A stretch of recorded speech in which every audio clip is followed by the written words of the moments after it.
What up, nerds? Malleus here, and I'm here to talk to you guys today about the Lord of the Rings Shadow of Mordor trailer.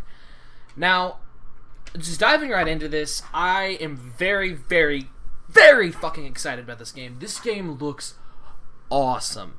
Down to the gameplay. I'm a huge fan of kind of the rangery, stealth, archery style of playing through fantasy games. So, the way the gameplay was showcased in the trailer is just it's amazing to me. I mean, look at this. Look at the way he moves. I mean, it's phenomenal. It's very artistic. It is really reminiscent of Assassin's Creed 2, but there's already topics on that about people thinking it's the same. It's reused animations from Assassin's Creed 2, which doesn't really bother me because Assassin's Creed was a really good game. I mean, it did really well for itself. But moving on from that, I want to talk a little bit about the pros and cons, or not even pros and cons, first impressions. Now, first impressions, I'm blown away. I think that this has a lot of potential, but there's some things I'm a little wary of. Number one being, I'm a little concerned about this Nemesis system. The Nemesis system, for those of you who don't know, is a system in Shadow of Mordor that it's supposed to generate unique enemies for that playthrough. And these unique enemies you get to interact with, sort of had a history with, kind of like build a rivalry with, even like build a relationship with, and it looks really cool. Now the problem I have with this is, in the trailer, it showcases Orthog, and Orthog is this orc captain, or Uruk captain, I can't actually remember which one he was, that had half his face burned off by the character. Apparently in the actual game itself, like in a previous encounter, you burned half of his face, and you just left it. Now my concern is, do we have to have that first encounter? Can we just kill them at our first meeting? Like, do we have to have them escape our first meeting? I guess like what I'm trying to say is, do we have to have that history? Is that history entirely optional? And in a sense, is that history something that we have to build with the enemies in the game? If we have the option of not, then it is entirely up to you to build that history. Then that history is just atmosphere. If so, then it's sort of a false freedom. It actually would be kind of annoying and kind of a hindrance as far as the game goes to, for every enemy you run into, develop this deep, gritty history with. What if you don't want to? What if you just want to kill the fucker? Another thing I want to point out is, how many options do we got here? Like, what if we need to run away wounded? Is that an option? What does the story continue if we have to flee?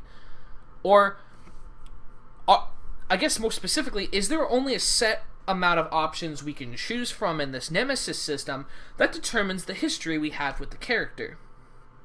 Example, what if we didn't burn off half of Orthog's face?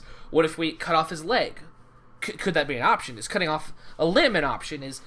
Is ripping out a tongue an option? Like, is there options in the game that aren't like selected from a menu? Are these choices for the history you have of the character selected from a menu, or are they things that we can actually do, is what I'm saying. That's my concern with the Nemesis system. Moving on from that, my concern is the story. Lord of the Rings, the source material of Lord of the Rings, Tolkien was a genius. Tolkien was amazing. And one of the problems with Lord of the Rings games, and even spin-offs, I guess the Silmarillion isn't really a spin-off, because Christopher Tolkien supposedly wrote it from his father's notes. But there's a lot of inconsistencies from the Silmarillion to the Lord of the Rings. And the games really reflect these inconsistencies. Example, The Third Age. Great game.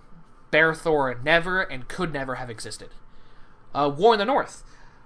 Why why exactly were a elf, dwarf, and a human just kind of randomly traveling together? Like, there's a lot of problems with these inconsistencies, because if you follow the lore of Lord of the Rings, they don't really make sense. Elves and dwarves hate each other for the events that happened in Erebor, I think. Or maybe it's just clan rivalries all around, but I'm pretty sure that's the case. But that's a concern you have, is if it's true the source material, how true is it? Example, in the case of Shadow of Mordor, it indicates that the Wraith inside of Talion, again, another problem I have is the whole he's possessed and can enter this Wraith world. That seems kind of silly to me. Just have him able to do these really cool things. No explanation, just do them. Anyway, because the Dunedain, the Rangers could do them. Anyway, moving on. It seems like the goal is to defeat Sauron. Except, if you know the source material, hell, even if you don't know the source material, it's pretty clear, if you know anyone that has watched Lord of the Rings, or hell, read Lord of the Rings, it wasn't Talion that beat Sauron. So that's a big concern that I have, and if he does, then the game is borderline fanfiction. If he doesn't, though, if the antagonist in the game is not Sauron, and Sauron doesn't notice you, because ultimately your endeavors are futile, well, then you're staying true to the source material of Lord of the Rings. And that's pretty cool. Second is cameos. Third Age was really big on cameos. You ran into Aragorn in War in the North. And my concern is, alright, if we're doing cameos, how are you going to fucking explain it?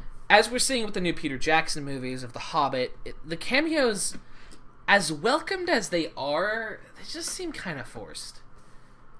So, I have some concerns with the story, with continuity issues, and ultimately I'm hoping that it is true to the source material, and that this is a game, story-wise, that is very true and very consistent to the story of Lord of the Rings.